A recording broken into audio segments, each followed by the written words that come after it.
పహల్గామ్ దాడి నేపథ్యంలో భారత్ పాకిస్తాన్ల మధ్య ఉద్రిక్తతలు భగ్గుమన్నాయి. ఉగ్రదాడికి ప్రతీకారంగా తమపై న్యూఢిల్లీ ఏ క్షణమైన దాడులు చేపట్టొచ్చని పాక్ భయపడుతోంది.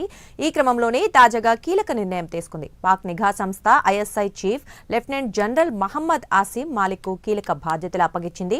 ఆయన్ను జాతీయ భద్రతా సలహాదారుగా నియమిస్తున్నట్లు ప్రకటించింది. ఆసిమ్ మాలిక్ కు ఎన్ఎస్ఏ చీఫ్ గా అదనపు బాధ్యతలు అప్పగించినట్లు తెలుస్తోంది. Pak army general head quarters లో అడ్జుటెంట్ గా ఆసిమ్ మాలిక్ పనిచేశారు. పాక్ మాజీ ప్రధాని ఇమ్రాన్ ఖాన్ అరెస్ట్ సమయంలో మాలిక్ కీలకంగా వ్యవహరించారు. ఆసిమ్ మాలిక్ హయాంలోనే ఇమ్రాన్ ఖాన్ మద్దతుదారులపై ఆర్మీ అణచివేత ఘటనలు చోటు చేసుకున్నాయి.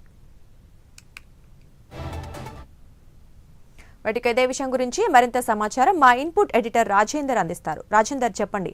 పాక్ మరి కొత్త చీఫ్ ని నియమించినట్లుగా తెలుస్తోంది. మరి దీనికి సంబంధించి వివరాలేంటి? ఉగ్రవ దాడి జరిగిన తర్వాత పాకిస్తాన్ వెలుగులో వణుకు పుడుతుందని స్పష్టంగా చెప్పవచ్చు.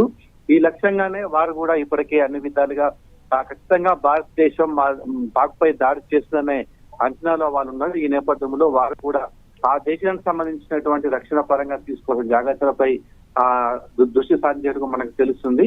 మరోవైపు భారత్ నియంత్రణ రేఖ వెంబడి ఇప్పటికే కవింపు చర్యలకు పాల్పడుతుంది. గత 4 రోజులుగా భారత్ బలగాలపై పాక్ బలగాలు దాడులు చేస్తున్నాయి. వాటిని మాత్రం మన బలగాలు సమర్థవంతంగా తిప్పికొడుతున్నాయి. ఈ నేపథ్యంలోనే అటు రక్షణ పరంగా తీసుకోవాల్సిన అంశాలపై ఇప్పటికే పాకిస్తాన్ సంబంధించి వారు కూడా దృష్టి సారించడం మనకు తెలుస్తుంది. ఖచ్చితంగా తమపై దాడి జరుగుతుంది అనేటువంటి ఒక అంచనాలు ఉన్న నేపథ్యంలో కొన్ని చర్యలు తీసుకున్నట్టు మనకు తెలుస్తుంది. దీంతో భాగంగానే ఇప్పటికే పాక్ నిఘా సంస్థ ఐఎస్ఐ చీఫ్ లెఫ్టినెంట్ జనరల్ గా మహమ్మద్ ఆసిమ్ మాలిక్ ఉన్నారు.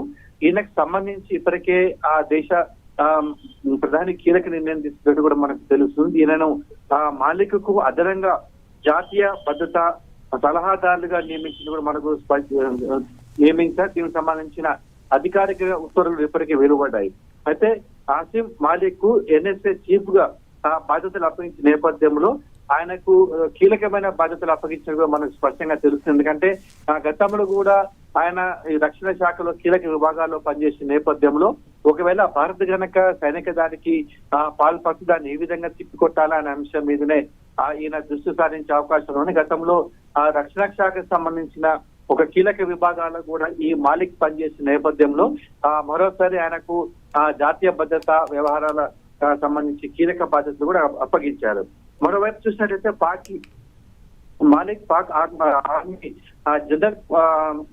జనరల్ హెడ్ క్వార్టర్ లో అడ్జుటెంట్ గా పనిచేసిన నేపథ్యంలో రక్షణకు సంబంధించినటువంటి అన్ని కీలక విభాగాలు వాటి పనితీరు మొత్తం కూడా ఈయనకు సమగ్రంగా అవగాహన ఉన్న నేపథ్యంలో ఈయన సేవలు ఉపయోగించుకోవాలని ఆ దేశ నేతలు భావించిన నేపథ్యంలో ఆయనకు అదనంగా జాతీయ భద్రతా సలహాదారుగా నియమించినట్టు కూడా మనకు స్పష్టంగా తెలుస్తుంది.